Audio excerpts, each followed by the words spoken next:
Welcome back to my channel ngani zakwethu, nginibingelele nginamukele kuyona-ke i-channel. Uma umusha ngiyacela ungakhohlwa ukusubscribe uphinde-ke ucindezele u-like button kuyona-ke le video. Lana-ke bafowethu nginiphathela udaba oluthinta-ke u-LadyZamar njengoba sike sisabona-ke etrenda-ke khona ey'nkundleni zokuxhumana-ke kumayelana-ke nokuthi-ke ashere-ke ama-views akhe mayelana nokuthi-ke kumele-ke abantu besifazane-ke baphathwe kanjani-ke. Lana-ke kuthiwa u-LadyZamar into yokuqala kumele-ke ayenze yilena.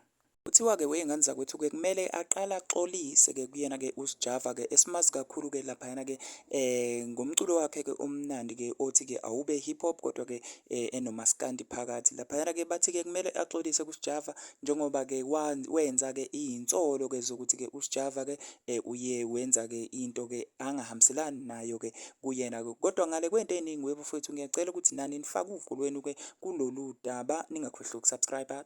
Danko.